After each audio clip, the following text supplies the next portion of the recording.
درود دوستان، من رضا هستم و اینجا کانال ارگ برتر. خیلی خوش اومدید به کانال خودتون، جایی که میتونید آموزش ببینید با ارگی که توی گوشیتون هست. همه آهنگ ها رو بزنید و از زدن اون آهنگ ها لذت ببرید.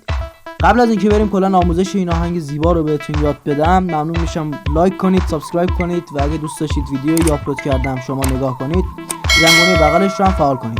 بریم سراغ ادامه ویدیو.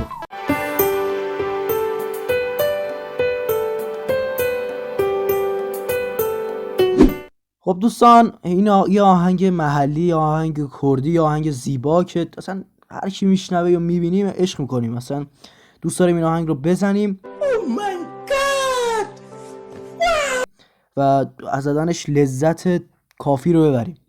نکنید این آهنگ هایده خونده، سید جلال محمدیان اگه فکر نکنم ایشون هم خونده این آهنگ رو و این ملودیش خیلی راحته اما صدای زیبایی داره و شما اگه این آهنگ رو خوب یاد بگیرید میتونید آهنگای مثلا هم نوت این رو هم قشنگ بزنید و این آموزش ها تحت ارگ و شما روی ساز هم حتی اگه شاید بتونید روی ارگ یاد بگیرید رو ساز هم بتونید بزنید. بریم برای اینکه ببینیم چطوری میتونیم این آهنگ رو بزنیم. خب دوستان، قبل از هر چیز من همیشه میگم میریم عنوان کلاویه ها رو روی دو ره می فا اینا قرار میدیم که بتونید راحت‌تر آموزش رو ببینید و بدونید که نوت ها کجا هستن و به چه صورت است. من برای اینکه ویدیو طولانی نشه میرم عنوان کلاویه رو قرار میدم و برمیگردم کنار شما. خب دوستان، اینم عنوان کلاویه ها. همونطور که نگاه میکنید الفبای موسیقی روی این کلاویه ها اومدن، دو ره می فا sol لا سی و غیره. خب بریم ببینیم که به چه صورت است و از کجا شروع میشه به کجا میره، پهناش کجاست، نوت‌های عددیش کجاست، نوت‌های خودش کجاست و چطوری هستش. اولین کاری که ما میکنیم بعد از اینکه اینا رو قرار دادیم، میایم در قسمت سیستم دستگاهمون رو روی نوا قرار میدیم و یه بار کلیک میکنیم روش، میاد بیرون همین راحتی. و بعدش سازی که من برای این آهنگ استفاده کردم ساز سنتور بود که الان هم همون ساز رو انتخاب میکنم.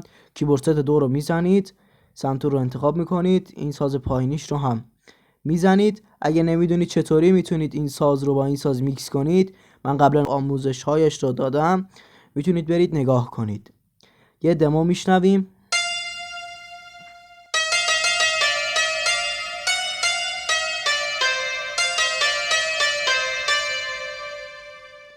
اینم از این دموش و بریم اول آهنگ رو میزنم.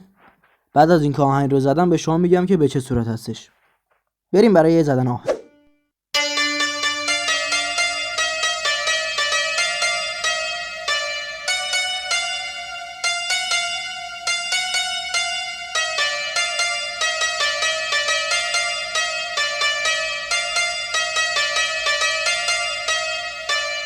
اینم از این آهنگ زیبا. حالا ببینیم به چه صورت هستش، نوت‌ها و اعدادش به چه صورت. نگاه کنید این آهنگ خیلی آهنگ راحتی هستش، کلا توی 4 تا نوت اجرا میشه و خیلی آهنگ راحتی. نگاه کنید ر رو ما 1 در نظر میگیریم، می رو 2، فا رو 3 و این فا دیز رو، فا دیز که این طلایی است رو 4 در نظر میگیریم. پس 1 2 3 و 4. خب حالا به چه صورت هستش؟ نگاه کنید وقتی که شما رو اینها رو روی این اعدادی که همین الان میبینید قرار دادم میزنید که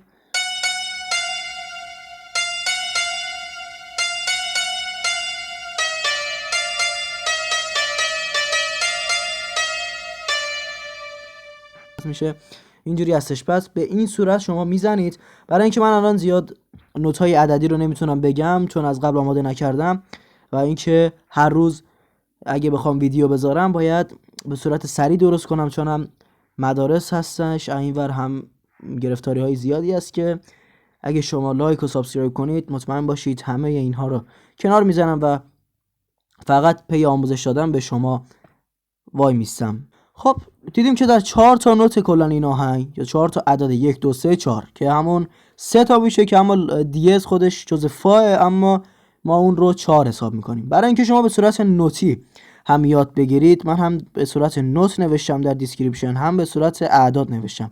اونجا میتونید راحت یاد بگیرید و میبینید که چقدر این آهنگ راحته، یعنی ما کاری نداره زدن این آهنگ.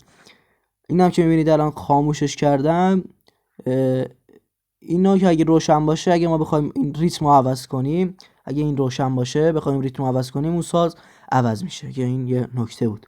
و اینکه اینم از این خیلی آهنگ راحتیه، میتونید حتی در نوت‌های پایین‌تر هم بزنید.